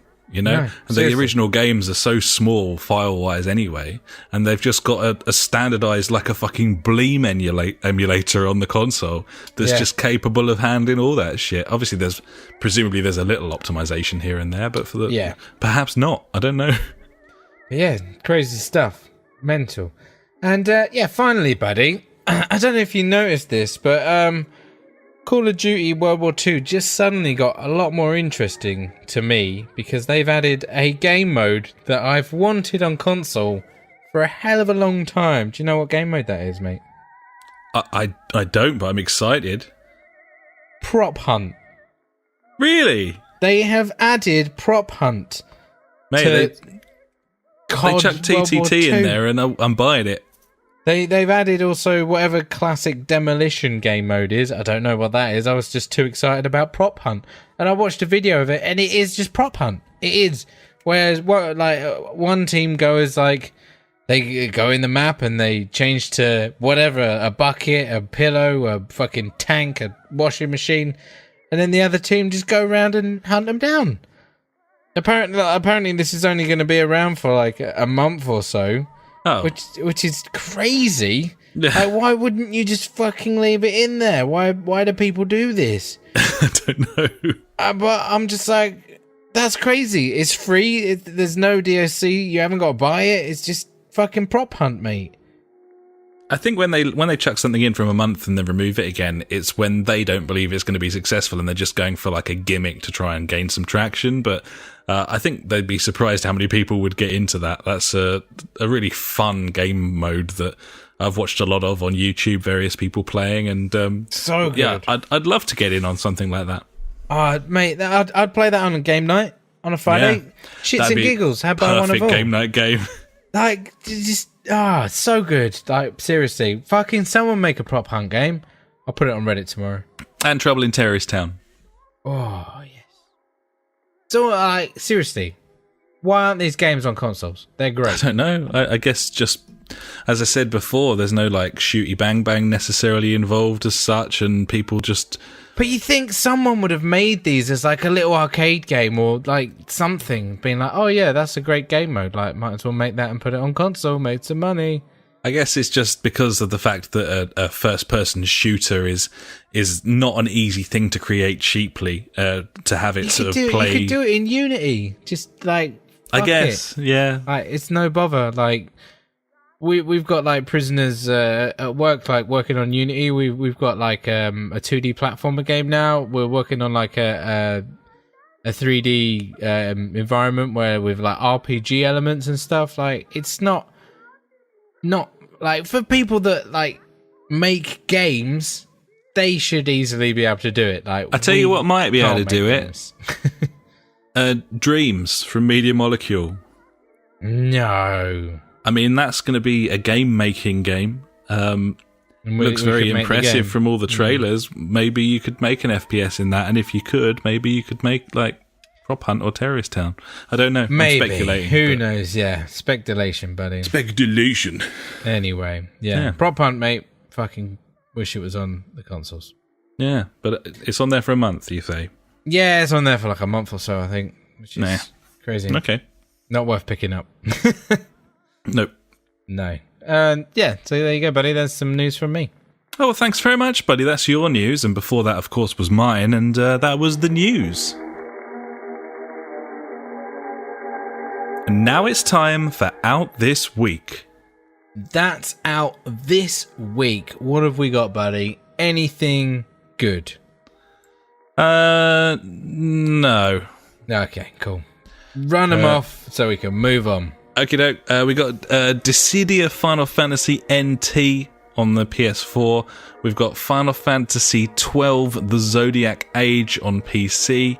We've got UFC 3 on PS4 and Xbox One.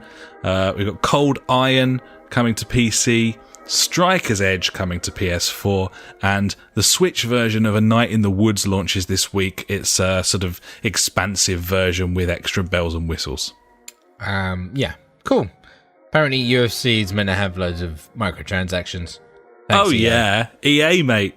Fucking, and then we're going on about Titanfall 2. No loot boxes, no microtransactions. I think there's like a little bit of DLC you can buy.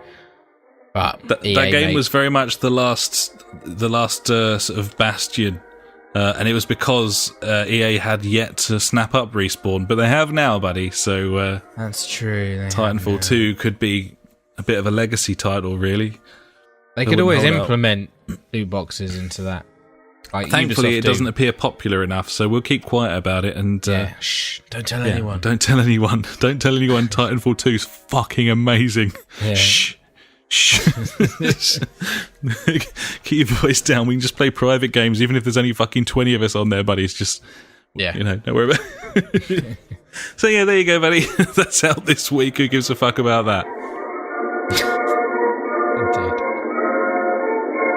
So now, buddy, I would like to very briefly talk about something that we didn't really get around to discussing last week, but it's that time of year again. What are we? It's the 24th of January to date this particular recording, which puts us about 4 weeks out from both mine and JfG Ash's birthdays.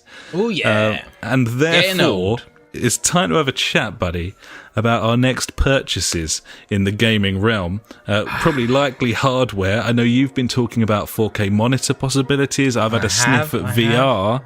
Let's have a chat, buddy. How are you feeling about possible next purchases? 4K TV, monitor, console? Talk us through it.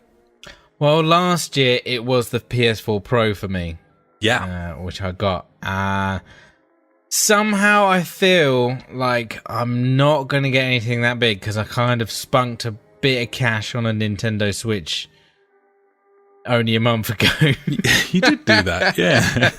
I feel like that was kind of my early birthday present, in a way. But, I mean, what I would love to get, and I've done the measurements, and yes, it does just about fit in my hole under the stairs, and that is to get a 28-inch 4K monitor, which would be very, very lovely, I believe. I'm sure that would be beautifully tasty. Yeah. And the Pro would look ridiculous through that thing, wouldn't it? I think so, yeah. So I've been looking at them, like Samsung, one of their latest ones is the QLED, like the quantum LED, whatever it is. They don't have HDR, but I mean, after looking at like a lot of like the lower range TVs, like, you know, I'm talking like 400 quid range TVs, like any of them with HDR support in, like, they're not great. That's what I've heard. You need to clear $1,000 before HDR comes into its own. So I'm like, okay, well, I can write HDR off for now, and then maybe like a couple of years down the line, when like I've moved house, I've settled in, kind of thing, I'll get a big fucking 50-inch like 4K HDR monster to put, and it'll be like 350 quid instead of $1,000. Exactly. But for now, like, I've moved my gaming setup, instead of like sprawling out into the kitchen using like the TV there, I've compacted myself down into my hole under the stairs, because obviously for Christmas I got my new fucking headphones, the SteelSeries Arctis 5 with fucking light show and everything on them, and they're I've been using them USB plugged into the front of the PS4, and they've been fucking amazing. Really, really good headset. Like, I've been so impressed with them, and I've literally from doing all my gaming on a TV with like a sound bar, I've just stopped that completely, and I'm just using these headphones. They're really, really good, especially with being able to use them with the USB. It means that I can get like feedback on my voice. There is a specific word for that, but that's what I'm going for. So one thing that I hate about wearing headphones, I can't hear how loud I'm talking, and it infuriates me. But with this, like, I can plug it into my computer, set whatever settings, how loud I hear myself, and different compression rates on like the game audio and stuff like that. Yeah, like, I'm fucking well impressed, and I found myself just every night, like, I'm gonna play games, just fucking getting in my little hole and just fucking zoning out. So I feel like if I just get a TV that's literally gonna cover the whole width of my hole, that sounds weird to say. No, it's fine. You got your own personal little gaming grotto by the sound of it. Kind of thing. And I feel like that would just be absolutely insane. Like, we were playing Project Cars 2 on Friday, and I was just thinking, like, what if the only thing I could see was screen right now? Yeah. I'd be like, that's fucking cool. So yeah, I want a 4K monitor, but I'm not getting it. I'm really impressed by that fold-back option on the man, seriously, headphones. It's really cool. Obviously, it doesn't work when you plug it in analog, but with the USB connection and stuff, like, I'm just like, that's so much better. Like, just being able to hear myself, I'm like, cool, I know how loud I'm being right now. I'm not a retard. Gibbons. So yeah, 4K monitor for me, buddy. That would be sweet, and it's something that I could use, like, if I upgrade my my PC, like, in the next couple of years or whatever. I mean, right now is a bad time to buy a graphics card because of fucking bitcoins and wankers with their cryptocurrency mining. Bunch of cunts. Gibbons. So I won't be upgrading that anytime soon. I think that JJ got in there, like, at the right moment when we got his new rig, just before it all kind of fucking started kicking off with all this shit. I mean, he was very sensible there, going for a 2K setup, and sounds very pleased with the results. Yeah, man, definitely. So yeah, big fucking monitor. That's what I want. 4K all the way. Nice. That's the slogan. So yeah, buddy, what you got your eye on? I mean, you've been doing some fact finding on VR. Oh, I have. The 4K TV, I've kind of decided that, I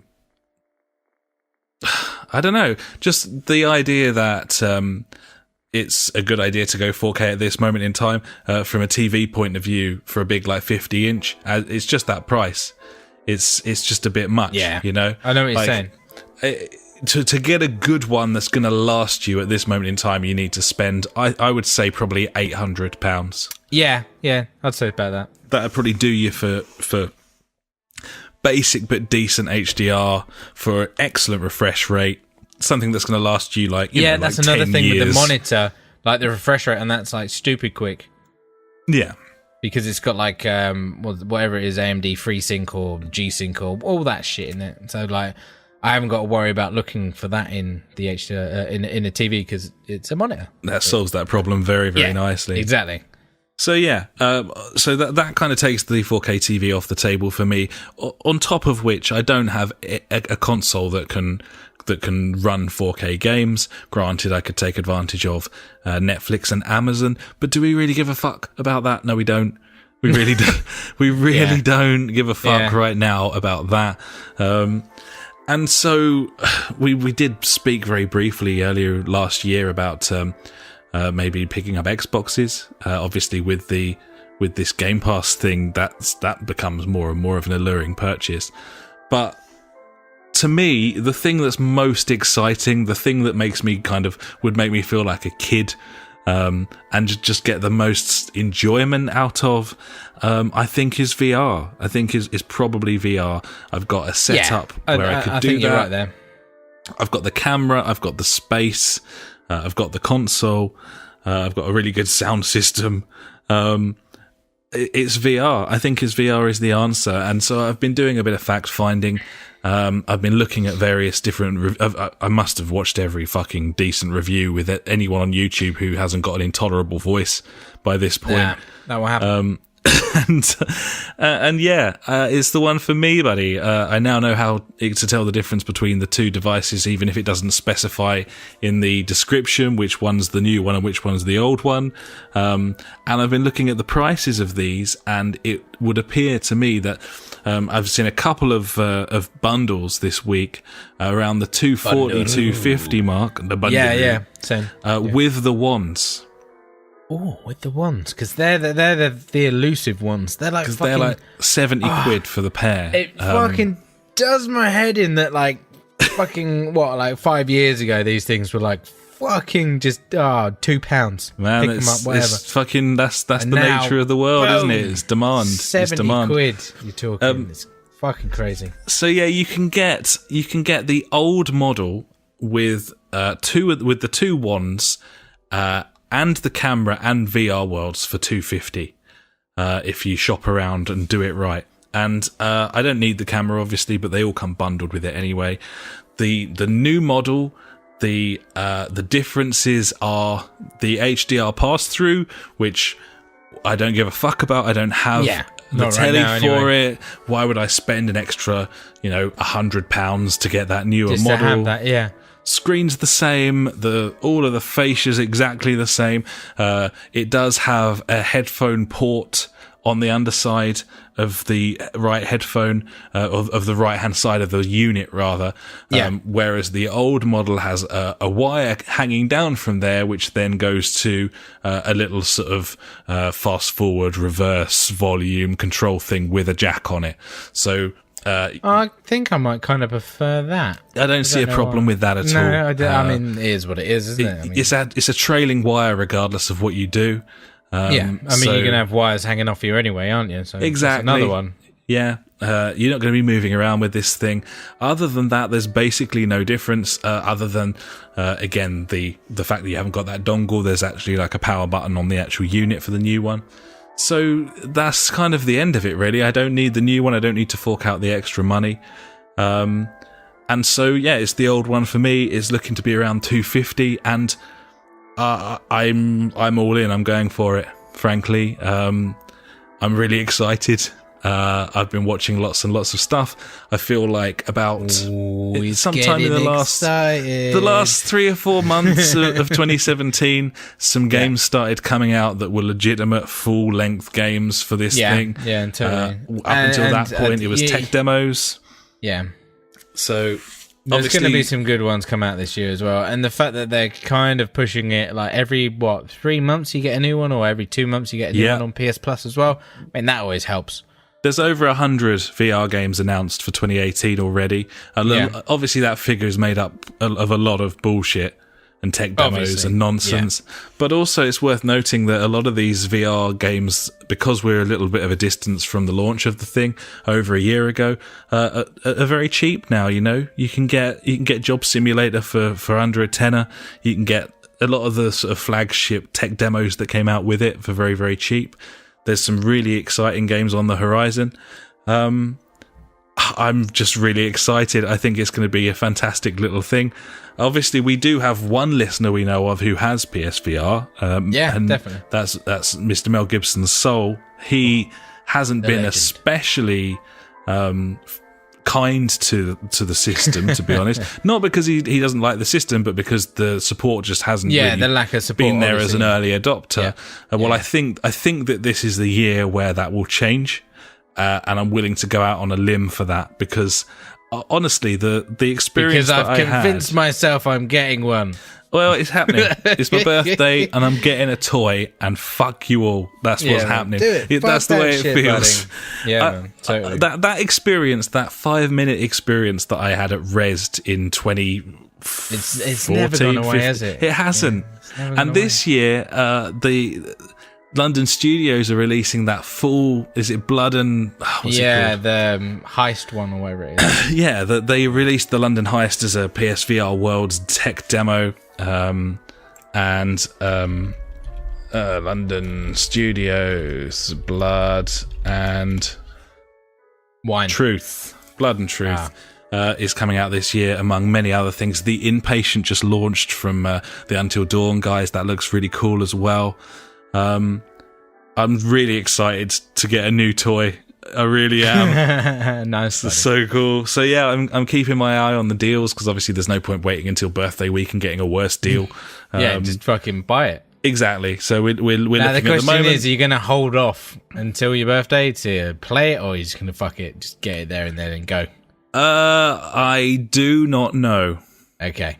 at this moment in time. I would like to think I would try and hold off until my birthday. My birthday's on a Sunday. nice? I could considerably hold off until the Saturday. Saturday, yeah. I think that would be a I'm cool with reasonable that. compromise. Yeah. But the missus is excited as well. Obviously, yeah. Because she played Super Hypercube at Rezzed Yeah. and really loved that as well. So, yeah, it's exciting. And I think the launch of the new version with hardly any extra features has done the price of the older one a world of good, as we hoped it might.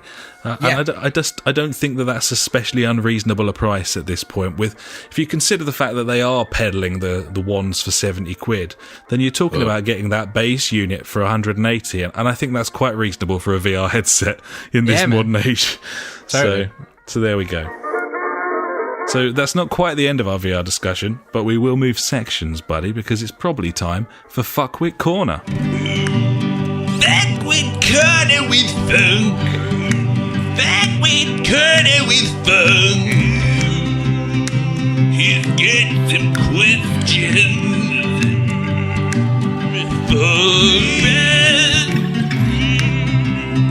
Funk.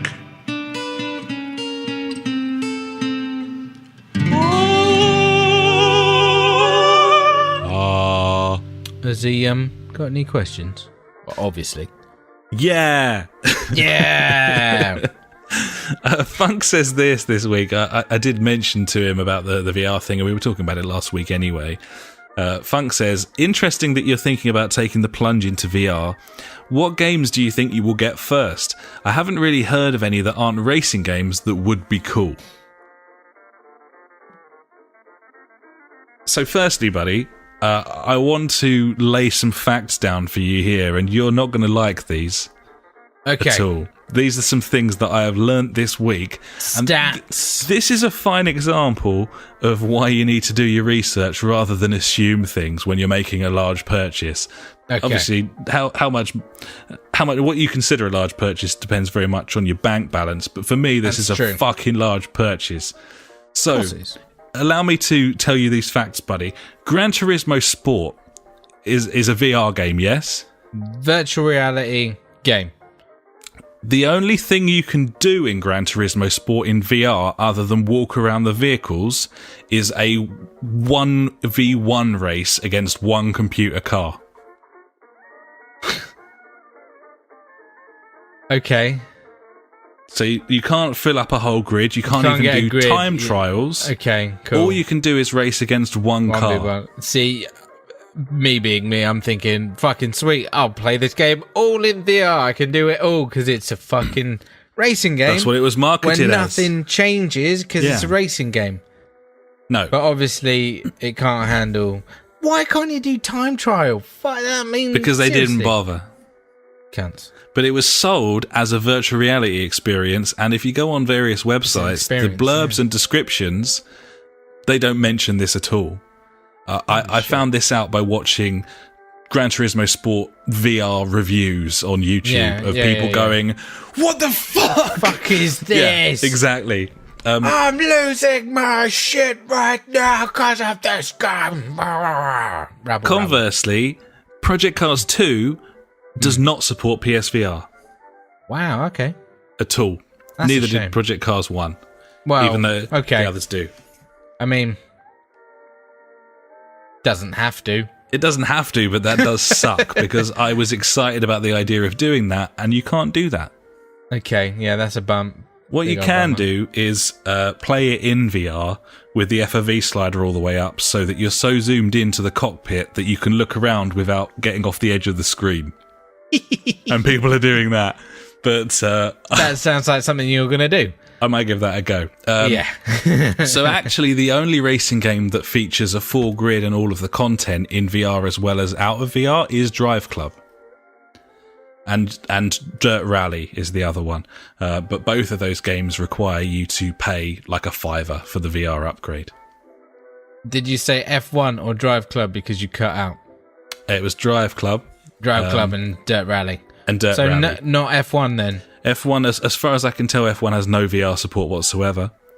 That's fucking ball bags, man. So in terms of your racing games, it's Gran Turismo Sport versus one computer car. And let's be fair, I will play the balls off of that. I'll just put the computer car on novice Yeah. and then fuck off and time trial the track. Yeah, and I see you can later, do mate. 100 laps Exactly. if I want, and that's fine. Yeah, exactly. And I'll definitely go back to Drive Club because, amusingly, in PSVR, that game runs at 60 frames per second. Buddy. Yeah, I know, right? What with the fuck? fucking PS2 graphics, it looks atrocious, but I'll still play it. It'll be fun. It would be fun. Bit of drifting on that would be fucking sweet. But that is interesting. Like That's such a disappointment, though. Isn't it? Yeah. Almost makes you not want to buy it, buddy. But we'll move on. So so here's a little list of games that immediately spring to mind that I would like to pick up when I get my PSVR. Firstly, literally everyone says the best PlayStation VR game is Resident Evil 7. And that will be the first game that I buy for PlayStation VR. Enjoy. And I will play through that terrifying I will have horror to experience that in virtual reality. when I can. Okay, so obviously we normally meet up around our birthdays. I suggest you come down my birthday weekend, buddy. Okay, on the 16th-ish. Yeah, it's the 16th is the Friday, and we Okay. can play VR all weekend. Okay. We'll do that. Could be cool. So yeah, Resi 7, I've got to get it. Everyone says it's amazing, so Okay. I have to. There's that Battlezone and then there's that Riggs, buddy, and those two games look a bit shite. Yeah, we've got rigs already, haven't we, I think? I don't know if I ever added it, but... I have, so you can play it on mine. oh yeah, there we go. There you go. So yeah, but those don't look that great, but you know, they've got control stuff. Worth going it. More interestingly, in terms of cockpit stuff, Eve, Valkyrie, or Elite Yes, Dangerous. that does look very, very cool. I definitely want to play that fucking spaceship shooting VR. Gibbons. That sounds right up my alley. Very much interested in that. Thumper as well, which looks fucking awesome. It's one of these sort of to the beat musical flying through this sort of space kind of stuff. Very cool, like the look of that. Obviously Star Trek Bridge Crew. Obviously, you're going to want to play Star Trek Bridge Crew, where this is a 4-player co-op game where you all take a different console on the bridge of the Starship and do various missions. This is the second highest rated VR game, and I'm well up for that. Job Simulator, which everyone basically loves. It's just a little sort of funny tech demo of like a sort of Overcooked in an office in VR. just looks fun. Super Hot, which Super Hot VR looks awesome, amazing. It looks so cool. It does. If you're not familiar with Super Hot, it is I suppose a first-person shooter, but the world doesn't move unless you do. And basically, it's a series of tests where a selection of different enemies in different environments come towards you, and you have to defeat them all without taking a hit. But if you stand still, then they don't move, and you can kind of decide what you're going to do next. This results in stuff like firing off a bullet at someone and then moving enough for the gun to fly through the air so you can catch it, and then spinning around and shooting another one. It sounds like the perfect VR experience. Well up for that. As I said, the Impatient from the Until Dawn guys, I think that looks really cool. Albeit very scary. And then obviously the VR updates for Dirt Rally and Drive Club. And I think Dirt Rally might be a real winner here. I think that could be very, very cool playing that. I think VR. so. That would be pretty special, I think. So yeah, there's my starter list. That's 10 or 11 games there that I'm immediately. That should last you quite a while, I reckon. I think so, and all of them, like, they're all reasonably priced. None of those games are over £30. So it's, some of them are sort of £7, some of them are £10. It's very much doable. So I would like to hear from any listeners who do have PSVR. I know Mel does. It'd be interesting to get some sort of reaction to what he thinks about the fact that I'm going to take the plunge, any sort of do's or don'ts, and how he feels about it, a year in or however long it's been for him. That'd be cool to know. There's so many exciting games coming out this year, and they look like fully fleshed out video games, not tech demos, not bullshit. And that's going to make a big difference to the system as well. Shit. But just very excited to be getting a new system. Because I love toys and I love games, buddy. So yeah, so there we are. Yeah, I know, mate. Good times. Gibbons. So yeah, thanks very much, Funk.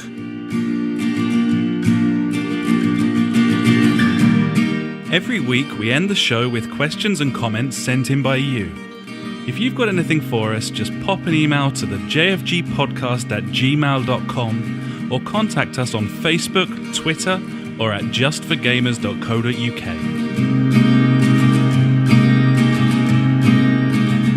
And now it's time for JfG Street Beat. You got a question we wanna know. Beat. Facebook, Twitter, we're on them all. So hit us up and be on the show. Beat. The JfG Street Beat. I didn't expect this. What did I say? Do you wanna know? Wanna know? Get on the show. No, I wanted to fire up JfG Street Beat just to make a big old thank you this week.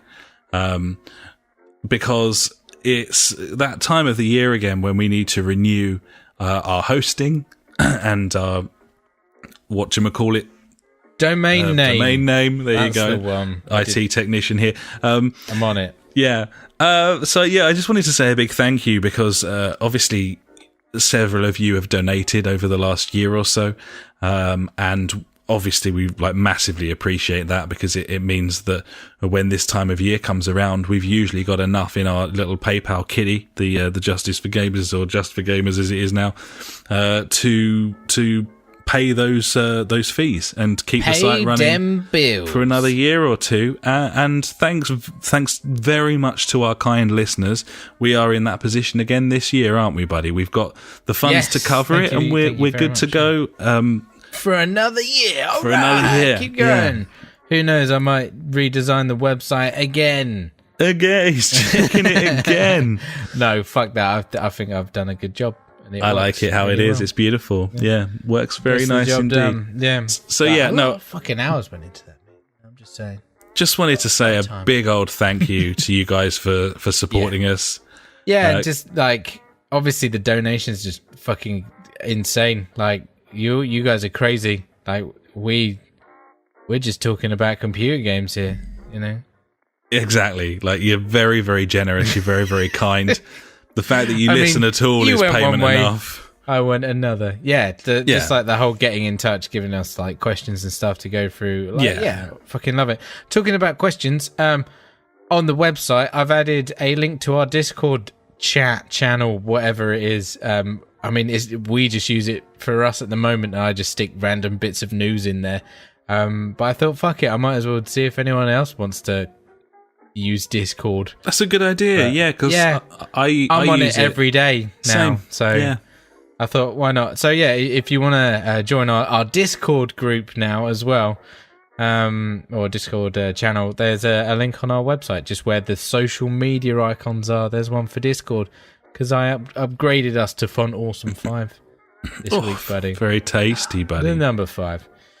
Indeed, buddy. We've got all the new ones. I need to tidy up a couple of other pages on the site, but I'll get it done. Don't you worry. Don't you worry. Well, yeah. Thanks so much. Big thank you. Yeah. Obviously, you can always find that donate button on our website. Rest assured that money is only used for the podcast, nothing else. We never draw any out. We don't spend it. I mean, we don't even spend it on games or anything. Even if we're going to be talking about them or anything, it's solely for our overheads. And you really are. You're funding us at the moment, and thank you so much for that, Gibbons. So I think that'll about do us, buddy, for episode 147. 147. There Jumbo you go. Jet. The big one. It is the maximum Jumbo break. Jet, mate. It's a big plane. It's only a game, so put up a real good fight. 747. 147 is the big break. You're right. Yeah, I'm going to be snookering you tonight. See, I always remember my old telephone number used to be 747-147, so I used to remember Jumbo Jet breaking snooker. There you go. Fucking been watching a lot of little YouTube videos of the rocket doing maximum breaks and stuff recently, buddy. It shows you how bored I am at work. It's I can tell. Snooker videos that I choose to watch sometimes. There we are. These things happen. Changing the subject immediately. What are we going to play now, buddy? Titanfall 2, probably. I'll do that with you. I want to try that multiplayer, see what it's like. Get my ass handed to me. Yeah, you'll be surprised.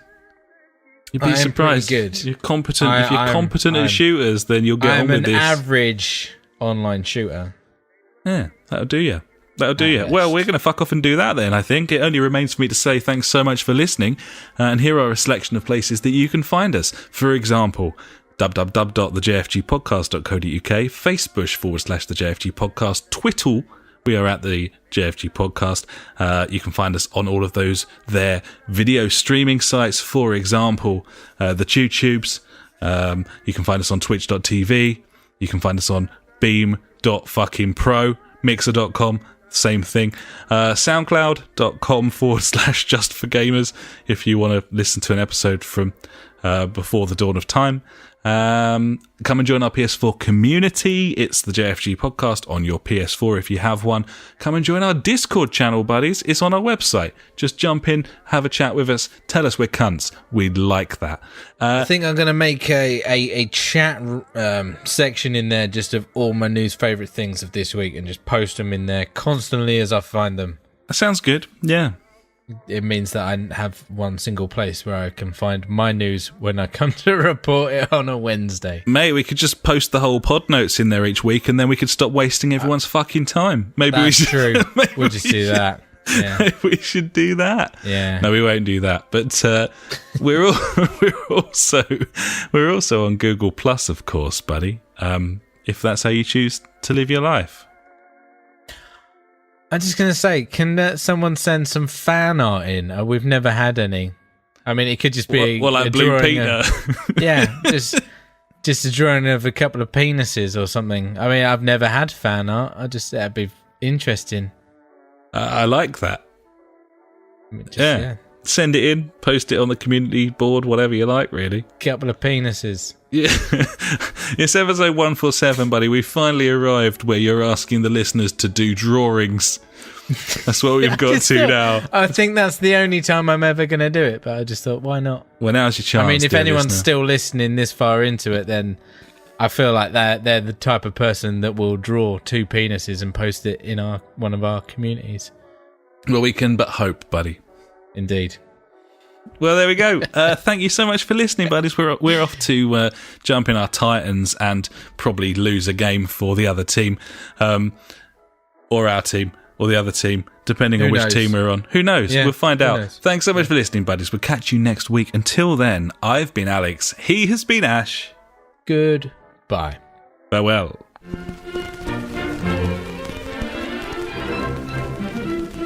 You've been listening to the JfG podcast with Ash and me, Alex. To find out more, head to www.justforgamers.co.uk, Facebook/the JfG podcast, or Twitter, where we are at the JfG podcast. Episodes go live every Sunday, and if you could pop onto iTunes and write us a quick review, we would love every inch of you, even if you got old and fat. Thanks so much for listening, and we will catch you next time.